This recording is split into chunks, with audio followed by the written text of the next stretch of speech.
Obviously, a very difficult second parent round, matchup. Not the one that a lot of people I think maybe were hoping to see here, but you're playing I know it's based on this year's team, but it's a perennial program. They've had success, and boy, they looked about as good as you can look on Saturday. Yeah, they're a complete program. Somebody told me the other day they're the longest standing team with consecutive playoff appearances. We're the second longest, and so that's pretty cool to see. But they're definitely a great program. We just beat a great program narrowly last Saturday, a team that beat us last year, and now this is the team that beat us 2 years ago in the semifinals and went on to win the national championship. So they're a powerhouse, and we're going to be happy to host them. Obviously, it's based on this year's team, Tony. But is there something about playing a perennially long power program?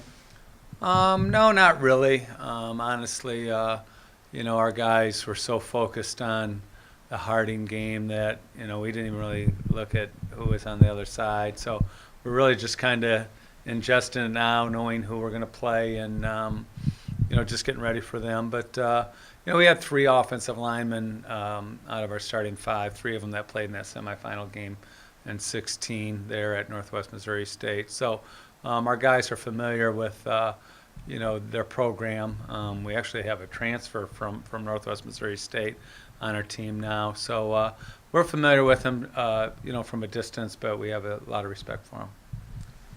Is there any disappointment? I mean, obviously, we'd never ask you who you'd rather face. A lot of people here wanted to see Grand Valley Ferris. Is there any disappointment that you're not facing them? Not whatsoever. I root for GLIAC teams to win, so that would be the only disappointment I would have. But you learn a long time ago. You just take the team that they tell you you're playing, and so the bracket was such that.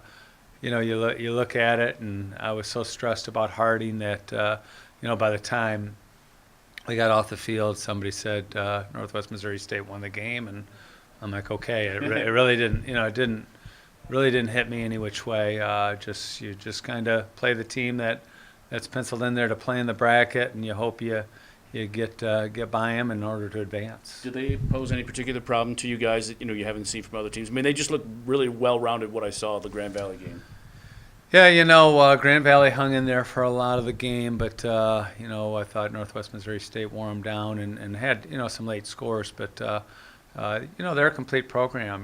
They obviously you look at the statistics and you say, dang, they rushed for nearly 350 yards against Grand Valley. Grand Valley's a team that we were able to beat, in a narrowly contested game, where we barely beat them. And so, I've said this, Northwest Missouri State's probably the favorite coming in here, but you throw kind of rankings aside and seedings aside and comparing scores, they put a pretty good number up against Grand Valley. So we're going to have to play really good, but our kids know that, and we'll be ready to go.